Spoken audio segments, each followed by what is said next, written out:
dan penerapan media pembelajaran interaktif berbasis komputer di SDN Panjang Jiwa 1. Sebelumnya, saya Nazal Nafiatullah, Saya Uli Sarina. Saya Nila Fitriatul Masluha. Saya Iis Fatul Hasanah. Saya Aisyah Rizkia Sapitri. Dan saya Aminata Dwi Marcelia. Selamat menyaksikan. Baik, kami akan mempresentasikan mengenai rencana media pembelajaran interaktif pada materi Bangun Ruang Kubus dan Belok kelas 5 SDN Panjang Jiwa 1.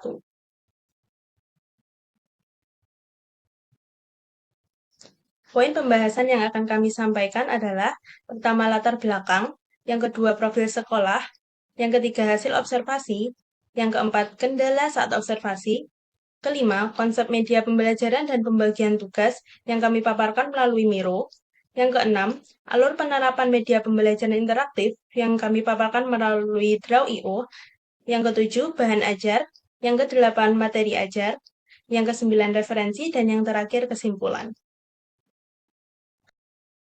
Latar belakang dari penerapan pengembangan media pembelajaran interaktif ini yang pertama yaitu perkembangan teknologi yang begitu pesat. Perkembangan teknologi informasi telah melahirkan berbagai aplikasi komputer yang dapat dimanfaatkan untuk menciptakan media pembelajaran yang lebih interaktif dan menarik. Yang kedua yaitu media pembelajaran interaktif mampu meningkatkan pemahaman siswa kelas 5 SD pada materi bangun ruang yang dianggap sulit. Dalam bidang pendidikan matematika, khususnya pada tingkat sekolah dasar, media pembelajaran interaktif memiliki potensi besar untuk meningkatkan pemahaman siswa terhadap konsep-konsep abstrak dengan visualisasi yang menarik dan simulasi interaktif. Siswa dapat lebih mudah dan membayangkan dan memahami konsep-konsep geometri yang seringkali dianggap sulit. Yang ketiga yaitu karakteristik siswa kelas 5 SD memiliki rasa ingin tahu tinggi dan hal abstrak, namun masih membutuhkan visualisasi. Suatu media pembelajaran interaktif yang menawarkan produk unggulan nyata dalam proses pendidikan, khususnya dalam meningkatkan keterlibatan dan pemahaman siswa. Dengan memanfaatkan teknologi masa kini, memungkinkan siswa untuk berinteraksi langsung dengan materi pelajaran melalui fitur-fitur seperti simulasi, kuis, dan permainan edukatif. Keunggulan utama yang diberikan media pembelajaran interaktif adalah mampu menyajikan informasi dengan cara yang menarik dan dinamis, serta memberikan umpan balik secara langsung sehingga siswa dapat segera mengetahui sejauh mana pemahaman mereka terhadap materi yang dipelajari. Selanjutnya yaitu profil sekolah SDN Panjang Jiwa 1. Yang pertama lokasinya strategis yang mana terletak di Jalan Panjang Jiwa Gang Besar nomor 26 Panjang Jiwa Kecamatan Tenggilis Mejoyo Surabaya dan terletak di pemukiman yang ramai penduduk. Yang kedua, fasilitas dan sarana prasarananya lengkap seperti LCD, proyektor, WiFi, ruang literasi, ruang guru, ruang TU, dan lain-lain. Dan SDN Panjang Jiwa 1 sudah menggunakan kurikulum Merdeka. Kami juga mencantumkan Google Maps dari SDN Panjang Jiwa 1.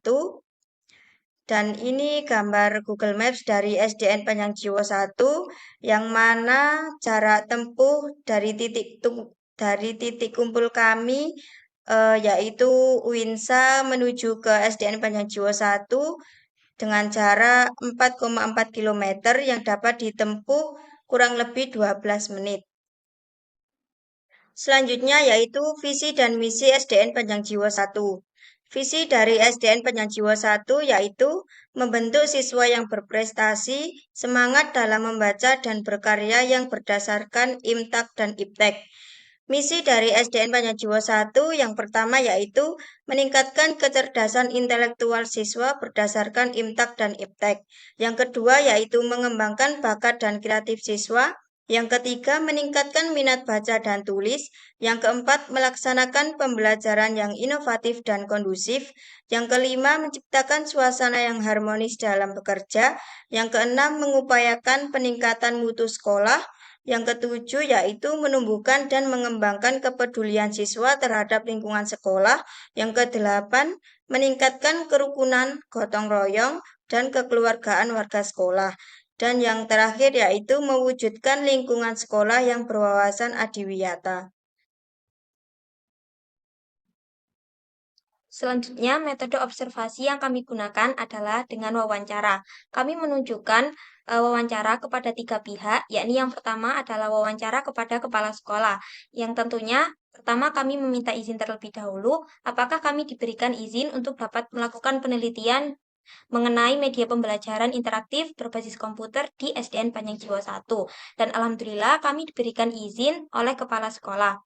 Pertanyaan selanjutnya yakni, apakah SDN Panjang Jiwa 1 telah menerapkan pembelajaran dengan media interaktif berbasis komputer serta memiliki fasilitas yang memadai dalam penggunaan media interaktif? Nah, SDN Panjang Jiwa 1 sudah menerapkan pembelajaran interaktif, namun belum sepenuhnya guru menerapkan. Ada beberapa guru yang sudah menerapkan seperti penggunaan PowerPoint. Untuk fasilitas yang ada di SDN Panjang Jiwa 1 ini sudah cukup memadai, namun kuantitasnya belum memenuhi. Seperti adanya LCD dan proyektor yang hanya terdapat di kelas 5 saja. Pertanyaan selanjutnya yakni apa kurikulum yang dipakai di SDN Panjang Jiwa 1 dan adakah kendala dalam penerapan kurikulum tersebut? SDN Panjang Jiwa 1 telah menggunakan kurikulum Merdeka. Untuk kendalanya, mungkin beberapa hal yang ada di kurikulum Merdeka tidak dapat diterapkan karena beberapa hal seperti kondisi sekolah atau kondisi lingkungan yang kurang memadai. Pertanyaan selanjutnya yakni adakah kendala yang dialami guru-guru saat melaksanakan kegiatan belajar mengajar? Kendalanya yang dialami oleh guru yaitu banyaknya mata pelajaran yang harus dipegang oleh guru wali kelas karena ini di sekolah dasar maka fokus guru dalam memegang mata pelajaran itu terbagi. Wawancara selanjutnya kami tujukan kepada guru wali kelas 5. Beberapa pertanyaan yang kami ajukan yakni yang pertama, media pembelajaran apa yang biasanya Ibu gunakan dalam menyampaikan materi? Nah, beliau menjawab bahwa media pembelajaran yang digunakan dalam menyampaikan materi biasanya menggunakan PPT interaktif yang didesain dengan Canva. Kadang juga menggunakan permainan Family 100, ular tangga, dan kuisis. Pertanyaan kedua yakni, menurut Ibu, apa tantangan terbesar dalam mengajar ini, khusus mata pelajaran matematika? Beliau menyatakan bahwa tantangannya, siswa sudah update selangkah dengan kita, jadi kita harus mengikuti mereka. Tantangan lainnya juga bagaimana mengaplikasikan materi matematika yang begitu abstrak dalam bentuk konkret yang bisa dirasakan oleh siswa, apalagi siswa kelas 5. Pertanyaan yang ketiga yakni, setiap jenjang kelas, pembelajaran setiap guru kan berbeda-beda. Bagaimana cara mengatasi agar pemahaman anak-anak tetap di fase pembelajaran sebelumnya?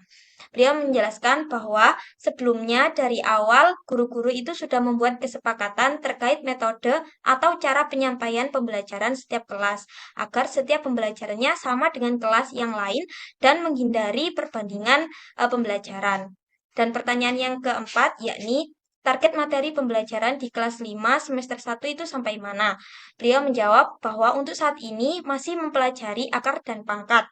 Dan untuk targetnya sendiri, kita nanti akan menjelaskan bangun ruang kubus dan balok. Wawancara selanjutnya adalah kami tujukan kepada murid kelas 5. Beberapa pertanyaan yang kami ajukan seperti, apakah kalian menyukai pelajaran matematika? Nah, rata-rata siswa SDN Panjang Jiwa 1 kelas 5 ini menjawab tidak menyukai, karena dianggap matematika itu sulit. Yang kedua, bagaimana cara guru biasanya menyampaikan materi? Nah, mereka menjawab, biasanya guru menyampaikan materi dengan menggunakan metode ceramah dan juga permainan. Terus, pertanyaan terakhir yakni, jika kalian bisa memilih cara belajar yang seperti apa yang kalian inginkan? Mereka menjawab, cara belajar sambil bermain yang seru. Adapun kendala saat observasi yang pertama yaitu perizinan sekolah, tidak bertemu dengan kepala sekolah. Pada saat kelompok kami datang ke sekolahan, tidak bertemu dengan kepala sekolah karena kepala sekolah masih ada urusan di luar. Tetapi diterima oleh guru TU dan guru TU menyarankan untuk besok datang lagi ke sekolahan untuk menemui kepala sekolah. Yang kedua yaitu tidak semua kelas terdapat proyektor dan LCD. Dan yang ketiga yaitu memilih satu dari 2 kelas pada kelas 5. Maksudnya di sini kelas 5 di SDN Panjang Jiwo 1 terdapat 2 kelas. Untuk kelompok kami hanya memilih 1 kelas aja di kelas 5. Selanjutnya yaitu konsep media pembelajaran dan pembagian tugas yang akan dipaparkan melalui Miro. Selanjutnya saya akan menjelaskan tampilan Miro yang judulnya Media Pembelajaran Interaktif untuk materi Bangun Ruang Kubus dan Balok, yang mana ada 2 cabang yaitu konsep dan perencanaan. Untuk konsep yang pertama ada tujuan pembelajaran, materi pelajaran, media yang tersedia, dan yang terakhir pengembangan. Untuk yang pertama, tujuan pembelajaran bagi siswa untuk menumbuhkan minat siswa terhadap mata pelajaran matematika serta dapat meningkatkan hasil belajar siswa yang maksimal. Yang kedua, bagi guru untuk meningkatkan kualitas pembelajaran dan memberikan pemahaman siswa terhadap materi pembelajaran.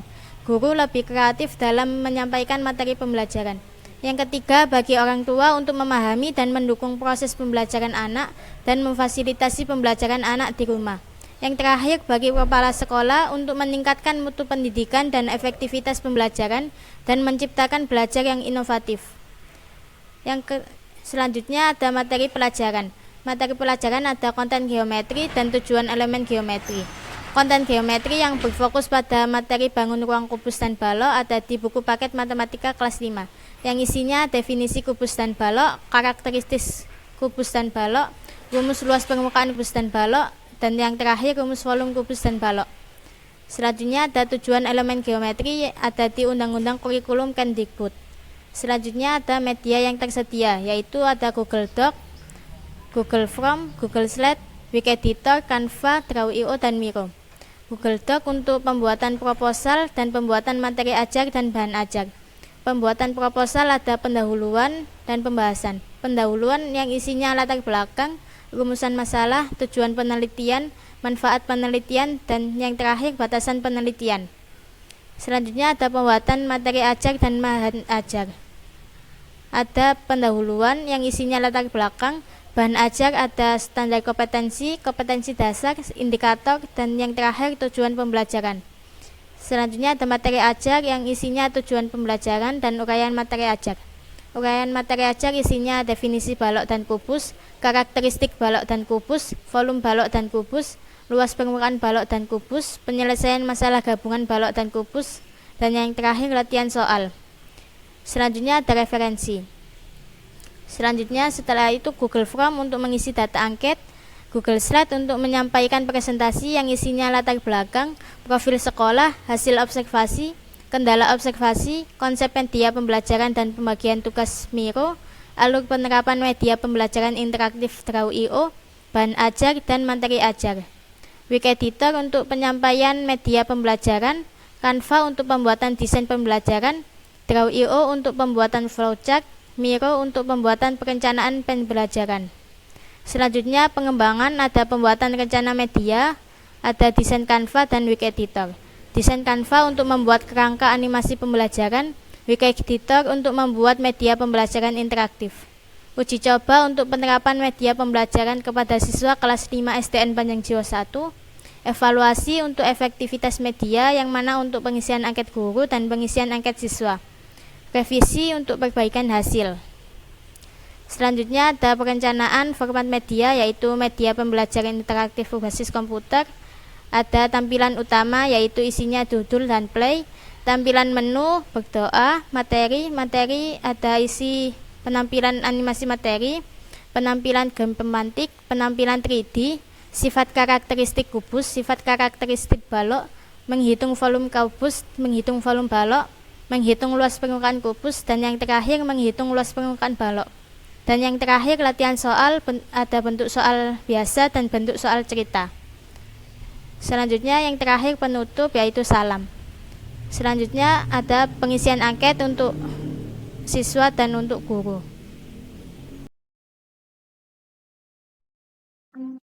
Selanjutnya, alur penerapan media pembelajaran interaktif di kelas. Yang pertama, memasuki kelas, salam pembuka dan mengondisikan peserta didik. Yang kedua, ice breaking dan absensi. Yang ketiga, memulai kelas dengan media pembelajaran yang telah disiapkan. Yang keempat, pengisian angkat sebagai evaluasi media pembelajaran, dan yang terakhir adalah penutup. Untuk lebih jelasnya, alur penerapan media pembelajaran interaktif akan kami sampaikan melalui Draw.io. Sebagai tanda mulai, kami menggunakan elips yang memiliki arti mulai atau selesai. Selanjutnya, di sini ada flowline. Nah, flowline ini merupakan garis panah yang akan menunjukkan alur proses. Kemudian, memasuki kelas. Nah, memasuki kelas ini merupakan suatu proses, jadi kami melambangkannya dengan persegi panjang. Selanjutnya, kami menginput salam yang dilambangkan dengan jajar genjang yang memiliki arti input atau output. Selanjutnya ada absensi. Nah, absensi ini kami lambangkan dengan belah ketupat atau decision yang nantinya akan melahirkan dua jawaban, ya atau tidak. Jika tidak, ini siswa tidak hadir, maka siswa harus menginput alasan ketidakhadirannya dan berakhir pada selesai. Jika ya, maka siswa menulis kehadirannya. Selanjutnya, masuk pada proses berdoa sebelum belajar. Kemudian kami menampilkan video animasi pengenalan bangun, datar, dan ruang. Kemudian kami mengetes kepahaman siswa akan dasar materi dengan cara diberikan game pengelompokan bangun ruang. Lalu muncul decision, apakah siswa dapat mengerjakan? Jika ya, maka siswa paham. Jika tidak, maka siswa tidak paham. Langkah selanjutnya, masuk pada pemaparan materi. Yang pertama, penjelasan definisi dan karakteristik kubus. Selanjutnya, ada volume dan luas permukaan kubus. Selanjutnya, definisi dan karakteristik balok. Lalu yang terakhir ada volume dan luas permukaan balok. Kemudian kami memastikan siswa memahami materi dengan diberikan latihan soal. Lalu muncul lagi decision. Nah, apakah siswa paham dengan materi tadi? Jika tidak, maka siswa tidak dapat mengerjakan latihan soal. Jika ya, maka siswa dapat mengerjakan latihan soal. Nah, baik siswa paham ataupun tidak paham, kami akan tetap menjelaskan penyelesaian soal latihan tadi. Kemudian dilanjutkan dengan review materi, dan di sini muncul lagi decision. Apakah siswa paham? Jika tidak, maka kami kembali menampilkan video animasi pengenalan bangun, datar, dan ruang, kemudian mengulang kembali proses-proses tadi. Jika ya, maka siswa paham materi bangun, datar, dan ruang. Kemudian lanjut pada berdoa setelah belajar. Kemudian siswa mengisi angket pembelajaran dan kami menginput salam penutup. Kemudian diakhiri dengan elips yang melambangkan selesai. Baik, di sini saya akan menjelaskan flowchart media pembelajaran interaktif berbasis komputer materi bangun ruang kubus dan balok. Yang pertama kita mulai dengan simbol elip. Karena simbol elip ini digunakan untuk memulai atau mengakhiri sebuah proses. Selanjutnya kita input dengan menggunakan simbol jajar genjang. Karena simbol jajar genjang ini sebagai input dari suatu proses. Di sini akan ditampilkan tampilan utama. Selanjutnya yaitu menekan play dengan menggunakan simbol persegi panjang. Di mana persegi panjang ini digunakan untuk langkah dalam sebuah proses. Selanjutnya kita input lagi di menu utama. Di menu utama ini terdapat beberapa menu. Selanjutnya kita menekan berdoa. Di situ akan menampilkan doa sebelum dan sudah belajar. Selanjutnya akan menekan doa sebelum belajar. Akan ditampilkan doa sebelum belajar. Setelah itu akan tekan back. Jika no, tetap di halaman yang sama, yaitu menampilkan doa sebelum belajar. Dan jika iya, kembali ke menu utama, menekan materi. Di situ akan ditampilkan animasi bangun ruang. Di situ terdapat beberapa bangun ruang. Setelah itu menekan yuk kelompokkan, akan muncul game pengelompokan bangun ruang. Setelah itu tekan bangun ruang kubus, akan muncul materi tentang kubus. Setelah materi tentang kubus, tekan back. Jika no, tetap di halaman yang sama, yaitu materi kubus, dan jika iya, kembali ke game pengelompokan bangun ruang. Di situ tekan bangun ruang balok, akan muncul beberapa materi tentang balok, dan jika siswa paham, lanjut ke menu utama. Dan jika siswa tidak paham, akan kembali ke game pengelompokan bangun ruang. Jika siswa paham, yaitu menu utama, lanjut ke menu latihan soal. Selanjutnya akan menampilkan latihan soal cerita tentang bangun ruang. Nah, jika siswa paham maupun tidak paham, akan lanjut ke pembahasan latihan soal bangun ruang. Setelah dijelaskan pembahasan latihan soal bangun ruang, tetapi siswa tidak paham, akan kembali lagi ke tampilan utama, dan jika siswa paham, akan lanjut ke menu utama. Di menu utama, menekan berdoa, setelah itu menampilkan doa sebelum dan sudah belajar. Di sini menekan doa sesudah belajar, karena materi sudah tersampaikan semua.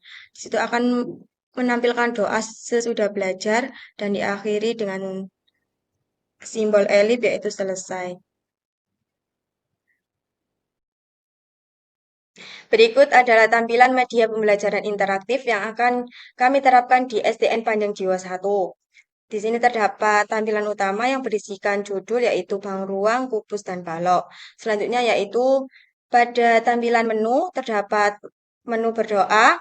Di sini berisikan doa sebelum dan sesudah belajar. Selanjutnya yaitu pada menu kedua, menu materi. Di sini berisikan pembahasan materi bangun ruang, kubus, dan balok. Yang terakhir yaitu pada menu latihan soal. Di sini berisikan beberapa soal dan pembahasannya. Selanjutnya bahan ajar. Bahan ajar yang kami gunakan adalah geometri. Untuk standar kompetensinya yaitu menghitung volume kubus dan balok serta menggunakannya dalam pemecahan masalah. Untuk kompetensi dasarnya ada 2 poin. Poin yang pertama menghitung volume kubus dan balok. Yang kedua menyelesaikan masalah yang berkaitan dengan volume kubus dan balok. Untuk indikatornya ada beberapa poin. Poin yang pertama, peserta didik mampu menjelaskan dengan bahasa sendiri terkait definisi kubus dan balok. Poin yang kedua, peserta didik mampu mengategorikan benda sekitar yang berbentuk kubus dan balok secara spesifik melalui karakteristiknya. Untuk poin yang ketiga, peserta didik mampu menghitung volume kubus dan balok dan menerapkannya pada permasalahan kontekstual. Untuk tujuan pembelajarannya ada 3 poin. Poin yang pertama, melalui tayangan editor, peserta didik dapat menggali informasi tentang ciri-ciri serta bentuk bangun ruang kubus dan balok dan memvisualisasi bentuk kubus dan balok. Untuk poin yang kedua, melalui metode demonstrasi yang kami lakukan, peserta didik dapat menggali informasi mengenai ciri-ciri serta bentuk bangun ruang kubus dan balok. Untuk poin yang terakhir, melalui latihan soal dan penyelesaian masalah, peserta didik dapat mengaplikasikan rumus volume pada kehidupan sehari-hari. Selanjutnya materi ajar. Materi ajar yang akan kami bahas adalah tentang bangun ruang kubus dan balok. Untuk tujuan pembelajarannya, ada beberapa poin. Poin yang pertama, agar bisa membantu peserta didik dapat mengonstruksi dan mengurai bangun ruang, kubus, balok, dan gabungannya. Poin yang kedua, mengenali visualisasi spasial bagian depan, atas, dan samping. Untuk poin yang terakhir, agar bisa membandingkan karakteristik antar bangun datar dan bangun ruang. Untuk uraian materi ajarnya, yang pertama ada definisi kubus dan balok. Dalam poin ini, kami akan menjelaskan terkait pengertian dari kubus dan balok. Kemudian yang kedua ada karakteristik kubus dan balok. Pada pembahasan ini, kita akan memberikan penjelasan tentang sifat-sifat dan karakteristik dari balok dan kubus itu sendiri. Kemudian yang ketiga ada luas permukaan kubus dan balok. Pada pembahasan ini nanti, kami akan memberikan rumusan terkait luas permukaan kubus dan balok. Poin yang keempat ada volume kubus dan balok. Untuk pembahasan materi ini, kami akan memberikan rumus volume dari balok dan kubus. Dan yang terakhir, ada penyelesaian permasalahan tentang gabungan kubus dan balok. Nah, untuk poin ini, kami akan menjelaskan bagaimana cara menyelesaikan persoalan terkait menghitung volume gabungan dari balok dan kubus. Selanjutnya, untuk pencarian rujukannya sendiri, yang pertama kami menggunakan Google Scholar untuk mencari referensi jurnal terkait media pembelajaran interaktif. Kami menemukan beberapa jurnal dengan kata kunci media pembelajaran interaktif, yakni yang pertama ada perancangan media pembelajaran interaktif matematika untuk siswa kelas 5 SD. Yang kedua ada Evaluating with Editor as Open Source Alternative for Developing Education Games Using Heuristic. Yang ketiga ada pengaruh pembelajaran menggunakan media pembelajaran interaktif terhadap hasil belajar siswa di sekolah dasar. Kemudian, kami mencari konektivitas jurnal yang kami temukan dengan jurnal-jurnal terkait. Selain jurnal, kami juga mencari referensi berupa buku ajar dan buku paket untuk merancang bahan ajar dan materi. Setelah referensi dan buku terkumpul, kami menggunakan Google Drive untuk menyimpan referensi tersebut. Dan tidak lupa, kami mengoneksikan dengan Zotero dan Google Doc untuk referensinya. Dan untuk referensinya sendiri, kami mengambil dari beberapa buku dan jurnal. Yang pertama ada jurnal Sains dan Seni POMITS dengan judul Perancangan Media Pembelajaran Interaktif Matematika untuk Siswa Kelas 5 SD yang ditulis oleh Arin Diono, R.Y. dan Ramadhani N. pada tahun 2013. Jurnal yang kedua ada Journal of Advanced Research in Applied Sciences and Engineering Technology dengan judul Evaluating with Editor as Open Source Alternative for Developing Educational Games Using Heuristic yang ditulis oleh Ang T.J. In, H.H. Anwar, N. Savernior, N.I.M. dan Prawita F.N. pada tahun 2024. Yang ketiga ada jurnal Basicuge dengan judul Pengaruh Pembelajaran Menggunakan Media Pembelajaran Interaktif Terhadap Hasil Belajar Siswa di Sekolah Dasar yang ditulis oleh Harsiwi, UB, dan Arini LDD pada tahun 2020. Yang keempat ada buku Modul Ajar Matematika Fase C SDN Rinjani. Yang kelima ada buku SKKD Matematika SD kelas 5. Dan yang terakhir ada buku Undang-Undang Kementerian Pendidikan dan Kebudayaan tentang Kurikulum Merdeka. Baik, untuk pencarian jurnal menggunakan Google Scholar, kami awali dengan menuliskan judul jurnal yang ingin kami cari, yaitu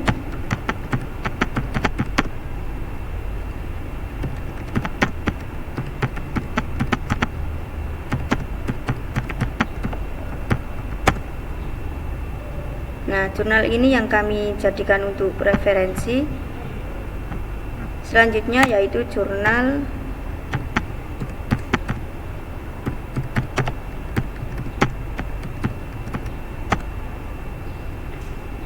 Selanjutnya yaitu jurnal ini yang kami jadikan referensi. Selanjutnya yaitu jurnal